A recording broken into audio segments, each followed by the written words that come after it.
Hey guys, welcome to day 5 of the program. If you've been following along, you're already getting stronger, especially if you're following it to a T and you're being smart about your weight selection. Week 2 is where we start to push the envelope a little bit. We go up incrementally in just about every lift that we did last week. But I just have a little life lesson I want to teach you guys today that I believe you can learn from. I always stress to have systems in your life, and I didn't follow one of my systems this morning. And for the first time in a long time, I snoozed the alarm. I kept snoozing it, like subconsciously. I was so exhausted that I didn't even realize what I was doing till I woke up 2 hours later, right? So I have the system of keeping that alarm away from me because I used to be a chronic snoozer. It's like being an addict. If you even give yourself the opportunity, you are going to relapse. You are going to relapse. That subconscious is going to take over. Your conscious mind is not that powerful, at least not in the beginning when you're first exercising it.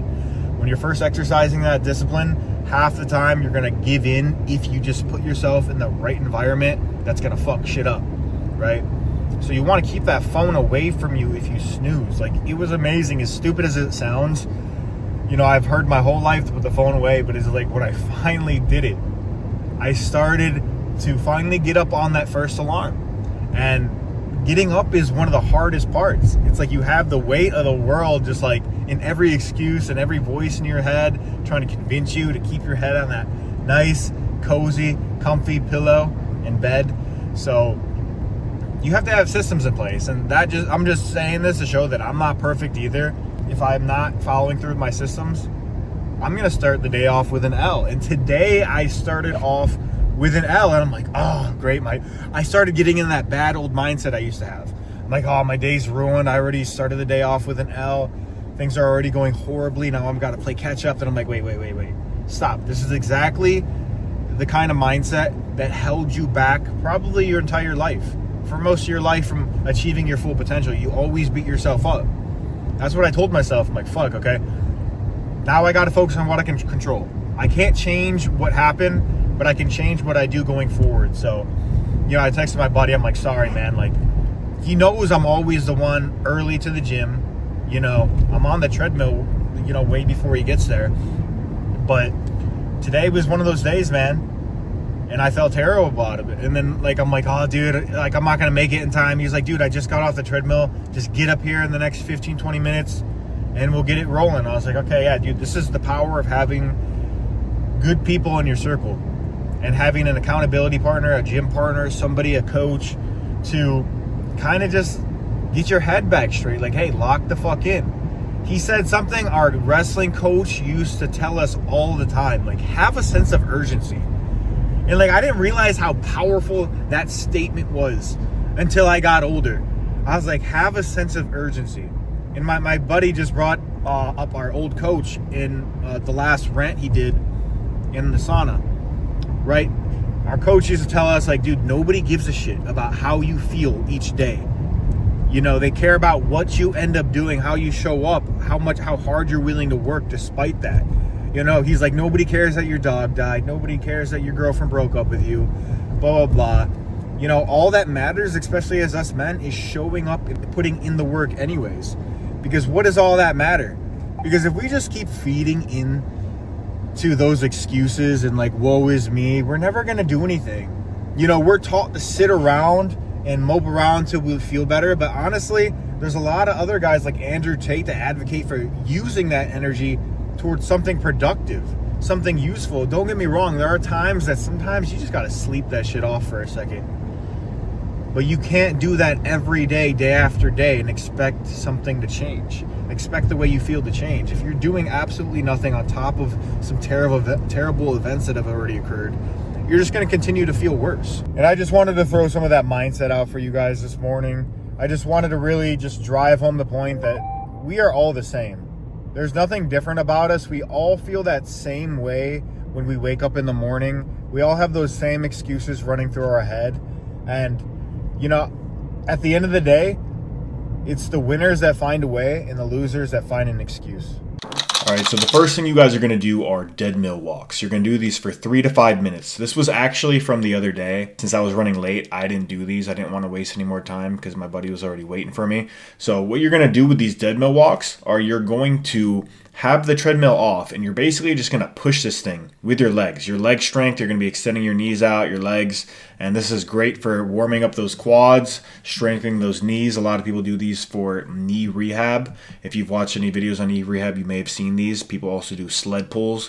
So you can actually do these or sled pulls. It's up to you, but this is just what I've been doing every day. So start off with these before you begin your workout. The first exercise you guys are going to begin with is the Bulgarian split squat. You're going to work up to a top set of 5 at an RP of 8, meaning you leave 2 reps in the tank. So you want to feel like you only have 2 reps in reserve by the time you're finished with that top set.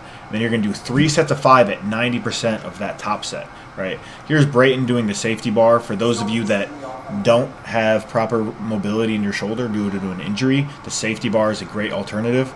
That was just us doing a ton of warm-up sets. I did 135 pounds for my top set today at an RP of 8. So my back down sets were these right here. I did 120 pounds for my last 3 sets of 5. And that's basically what you're supposed to do there. And obviously, for most of you, you're going to want to do this at a rack. You know, ideally, you want the bench right behind you so you don't have to walk all the way around it like he's doing.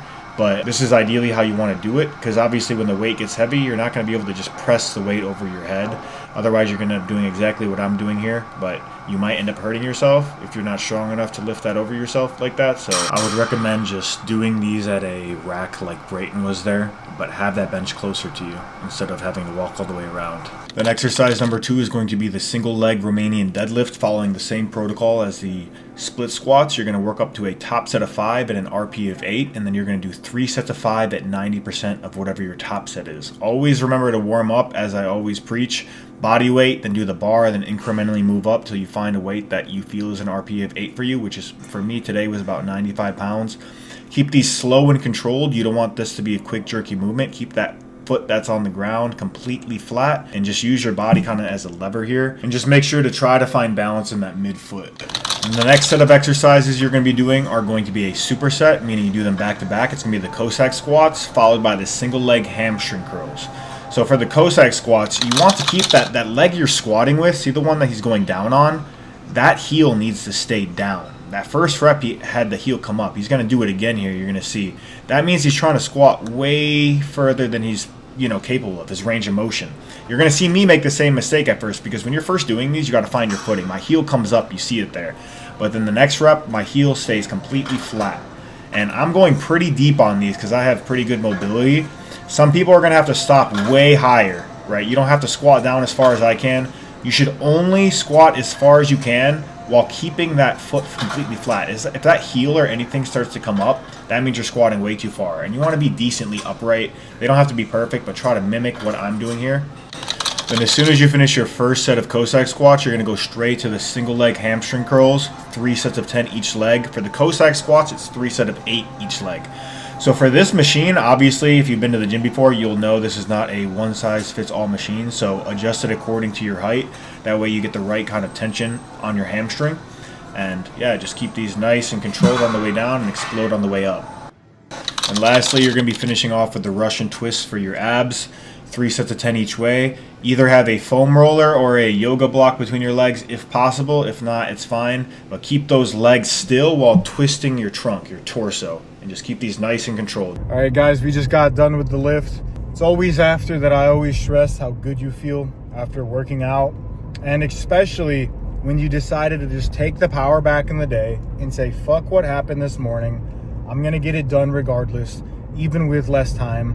I'm not going to let a small L from the morning ruin the rest of my day. Because I know a lot of people do that, and I used to do that myself. So focus on what you can control. Fuck everything else that happened in the past. Look forward, because you can't change what you just did, right? But you can use that as fuel to work even harder for the rest of the day. And then if anything, you could take that as a life lesson at the end of the day when you see that you've accomplished just as much with less time. So view it as a challenge. Push yourself. See what you're really made of. But anyways, guys, hope you enjoyed today's lift. Push yourself a little bit more than you did last week, and we'll come back each week stronger. I'll see you guys in the next one.